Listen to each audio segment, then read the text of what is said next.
Assalamualaikum warahmatullahi wabarakatuh. Perkenalkan, nama saya Mareta Putri Salsabila, NIM 8566713889. Saya dari UPTP Jambi. Di sini saya akan menjelaskan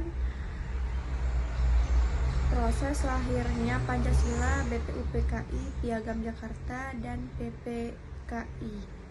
Yang pertama-tama kali saya akan menjelaskan Pancasila lahir pada tanggal 1 Juni 1945 melalui pidato RI Soekarno.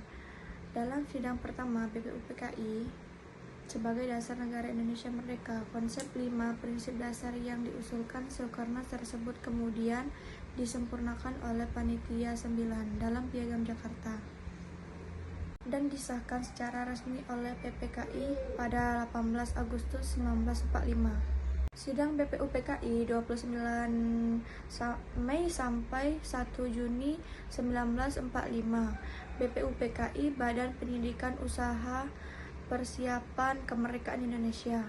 Beberapa tokoh menjelaskan gagasan dasar negara, yaitu Muhammad Yamin 29 Mei, Supomo 31 Mei, Soekarno 1 Juni.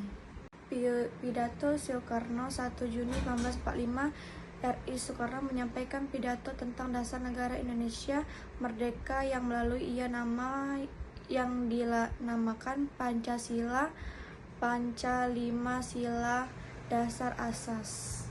5 dasar yang diusulkan Soekarno: kebangsaan Indonesia, internasionalisme atau perikemanusiaan, mufakat atau demokrasi, kesejahteraan sosial, dan kesatuan yang Maha Esa. Penetapan hari lahir berdasarkan keputusan Presiden nomor 24 tahun 2016, 1 Juni resmi diperingati sebagai hari lahir Pancasila, dan libur nasional merujukan pada momen pertama kali lahirnya Pancasila dan hari libur nasional. Soal nomor 2, perkembangan Pancasila dalam konteks sejarah dari masa ke masa. Awal kemerdekaan RIS, demokrasi terpimpin oleh Orde Baru Reformasi.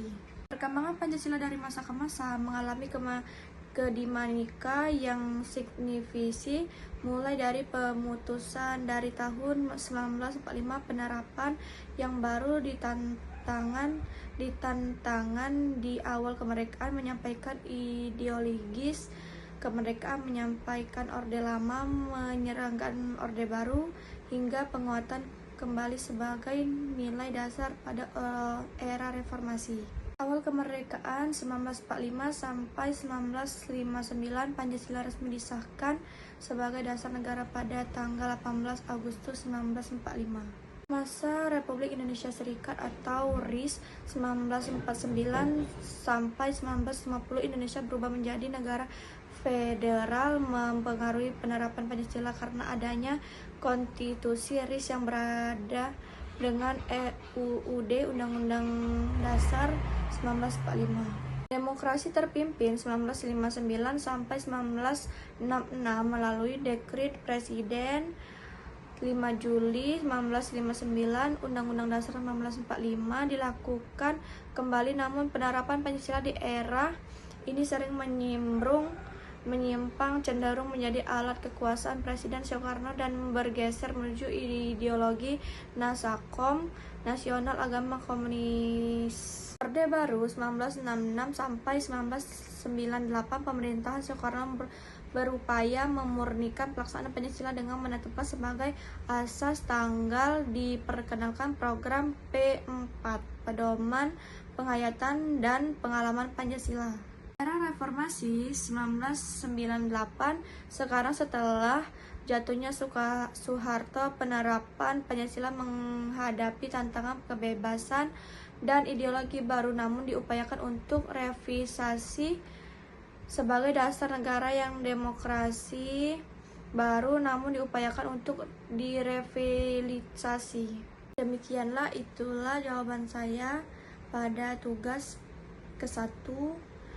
Saya akhiri. Wassalamualaikum warahmatullahi wabarakatuh.